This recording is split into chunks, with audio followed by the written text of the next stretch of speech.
हमारे साथ एडीएम और सीडीओ सर दोनों लोग जुड़ चुके हैं। सर, दोनों लोगों की जोड़ी एक तरह से राम लक्ष्मण की जोड़ी की तरह काम कर रही है और कोविड-19 बीमारी के बीच में दुल्हन की तरह जब रेलवे स्टेशन सजा है, क्योंकि एक दुख की बात है कि ये जो विकास कार्य आप देख रहे हैं ये रुक चुका है कुंभ के लिए।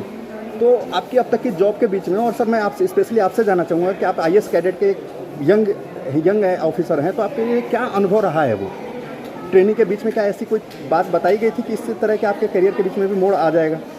देखिए, हम लोग प्रशासनिक सेवा वाले लोग हैं, तो जब भी कोई भी परिस्थिति आती है उससे मैनेज करने का काम हमारा होता है। चाहे वो कोविड हो या कोई ऐसी स्थिति आ जाए जिसके बारे में कभी कोई तैयारी ना की गई हो, तो हर चीज़ मैनेज की जाती है। और सर मैं आपसे जानना चाहूँगा, आप अवध से आते हैं। अवध में इस बार ऐसी तैयारी होने वाली थी, खास करके रामलला के जन्मोत्सव की और उनके अपने घर लौटने की, तो उस बीच में ये इस तरह का आ जाना कैसा दर्द है और क्या चीज़ें हैं? और हरिद्वार से होते हुए विपदा कोई भी बता के नहीं आती है, और अवध की धरती तो ऐसी है जहाँ मर्यादा पुरुषोत्तम राम जन्म लिए। उन्होंने तो जो मानव अपने उत्तम व्यवहार कैसे कर सकता है ये सिखाया।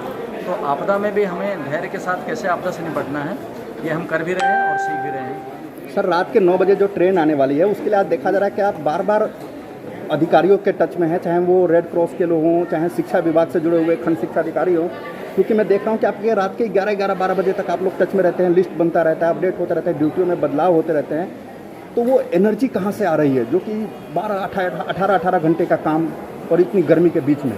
देखिए, आपदा निसंदेह निराशाजनक है, लेकिन इसी में मानव को धैर्य रूप से एकजुट होकर काम करने का एक प्रेरणा भी मिलती है, और ऑफिसर्स मनोवैज्ञानिक रूप से इसके लिए तैयार हैं कि हम आने वाली किसी भी इस प्रकार की विपदा से निपट सकें। तो वो जो हमारी मानव को बचाने की या मानवता के हित में काम करने की जो सोच है वो हमें प्रेरणा देती है।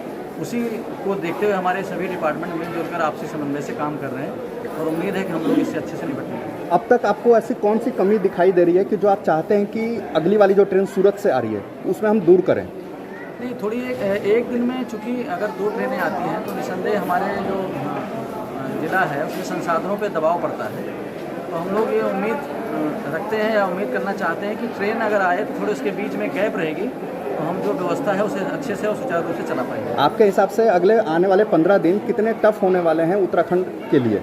नहीं, उत्तराखंड के लिए ही और पूरे देश के लिए टफ है, क्योंकि यहाँ के मुख्यमंत्री ने कहा है कि 25,000 के करीब संक्रमित लोग पाए जा सकते हैं कि जो लौटेंगे, जो प्रवासी लोग।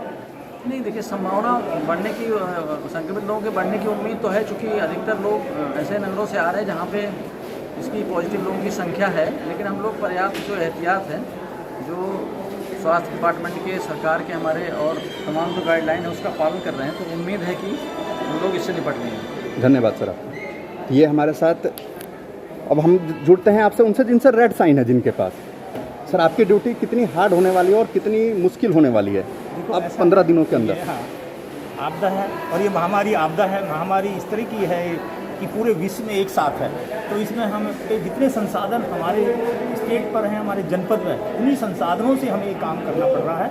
और निश्चित सी बात है, हमारे सब टीम पूरी, चाहे हमारी रेड क्रॉस की टीम हो, हमारे वॉलंटियर्स हो, और मेन हमारा जो एजुकेशन डिपार्टमेंट है, शिक्षा विभाग के टीचर्स डॉक्यूमेंट करने में हमारी 5 विभाग की टीम के साथ बराबर लगे हुए हैं। तो एक ही टीम का कोऑर्डिनेशन फ्रंट लाइन ऐसी बनाई है डीएम साहब ने, इसमें पुलिस हो, एजुकेशन डिपार्टमेंट हो, हमारे वॉलंटियर्स, रेड क्रॉस और हमारी मेडिकल टीम, सब मिलकर एक साथ जुटे हुए हैं। और कोई थकान नहीं है, कोई भूख नहीं है। हमें ये है कि हमें इस कोरोना को यहाँ से जड़ से समाप्त करना है, इससे बचाना है सबको, और इसको जड़ से समाप्त करना है, जो माननीय प्रधानमंत्री जी का संदेश भी है।